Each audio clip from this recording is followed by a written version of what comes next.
Hello, everybody. My name is Ricardo Cabrera, and I am representing the Latino Chamber of Commerce of Boulder County today. And we're here with Rosanna Longo from KGNU, and we're going to have a chat with her. Rosanna, welcome. Can you tell us a little bit about yourself? Hi, Ricardo. How are you? Hi, everybody. It's such an opportunity to communicate with my community. My name is Rosanna Longo, but I'm also known as Rosanna Longo better. And what can I tell you about me? I love radio. That's what I can tell you. Yeah. So I have been in Boulder, Colorado for the last 18 years. I came here with my family. So I have the opportunity to raise my kids here. I came as an accompany of a student. My husband came to get a PhD at the university. And when I came here with my kids, I didn't have the paperwork to go out into the world and continue my profession. I studied journalism in Ecuador, where I am from. And when I came here, I was really involved in everything that had to do with schools. And they realized that I had that potential to be the liaison between the Latino community and the Anglo community. And that's how I started getting into the community.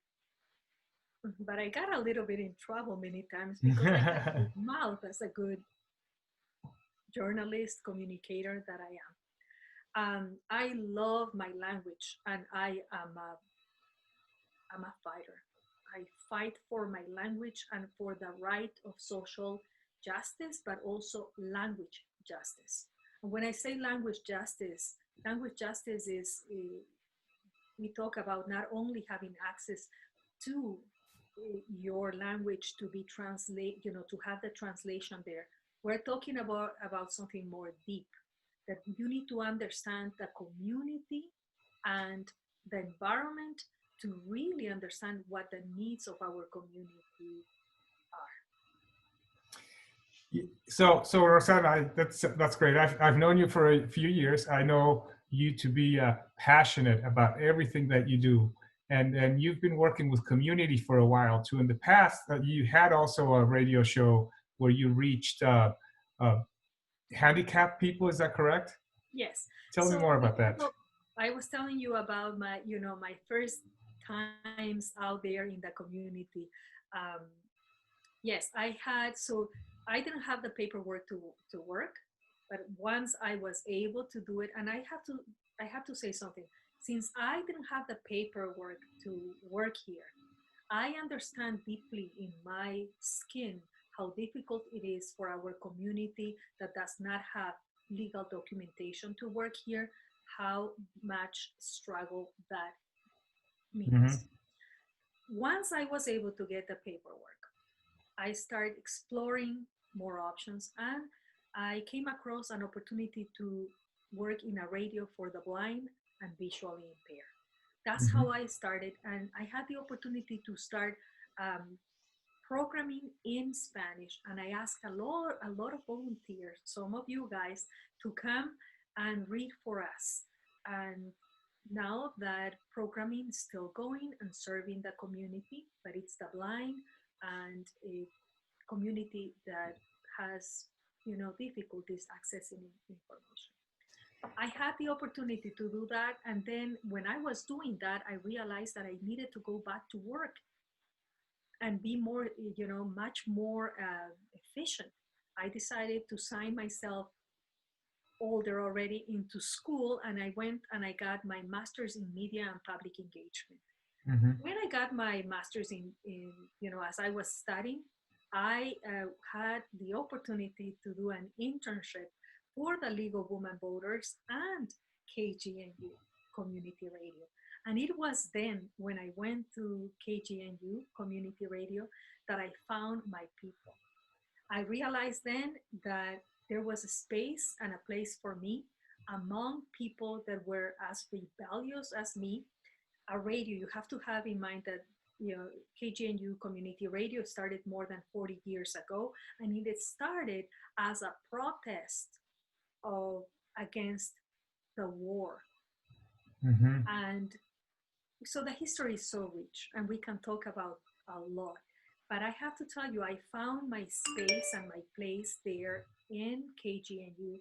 And thanks to May Conran, who is an amazing news director, she started teaching me how to report for my community. And I went out and started reporting for the community. And when I say for the community, it's not only the Spanish speaking community, but everybody that is not represented. So much so that now you have a news bit, right? You do news bits every morning and every afternoon at KGNU?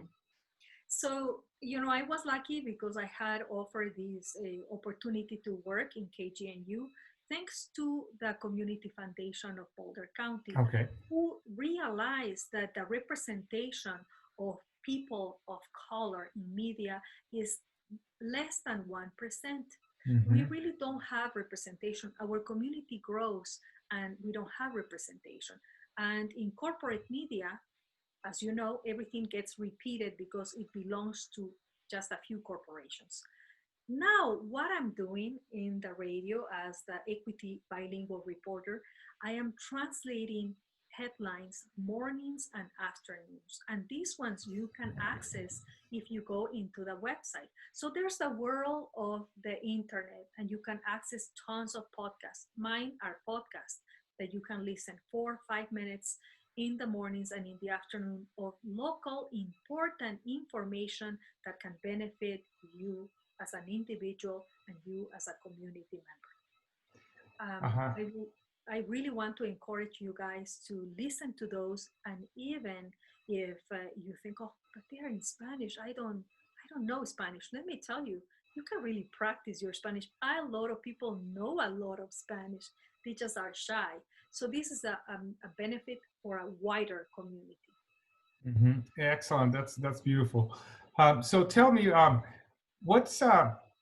tell me a little bit about radio itself. I mean, why is it so powerful versus the internet, for example, and how maybe does this benefit a business or how that relationship may work? Okay, so I am super passionate about radio, but I want the listeners, you guys, to understand that radio is a potent and unique medium, I should say. Why? Because, you can think about all the other media that is around and the history of it. But if you are not in radio, you are not anywhere. Radio is the number one. And now with, the podcast, we're even more important than ever. Why? Because our voices are unique. That means you, Ricardo, have one voice. I have one voice. We all have one unique voice. So when you're in radio, people, when they listen, oh, I know that person. You know exactly who's talking. And it is so important to know who's talking about what if you trust them. So radio, it's really a trustworthy medium. That's number one. And also you have to also remember that it was through radio how the big movements, social movements started. So I'm super passionate about radio, but I have to tell you, we are at this point even more important than ever.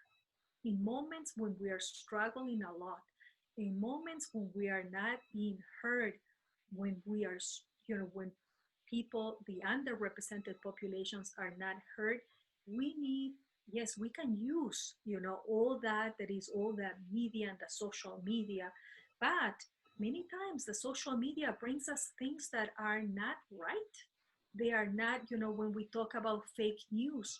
So you need to know where the sources, where you are getting the news and from where you're getting all those sources. We are bombarded by a lot of media and a lot of communications, but we have to choose, and we have to choose well which ones we want to continue following.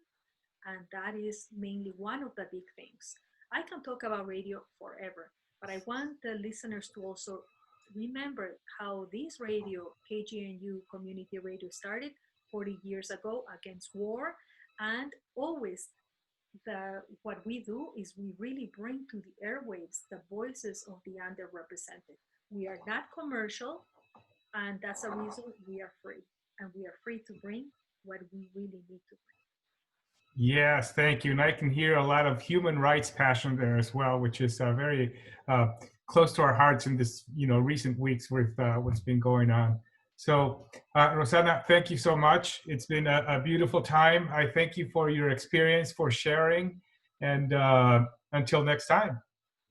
Awesome. Thank you so much. Let's continue the communication. Let's.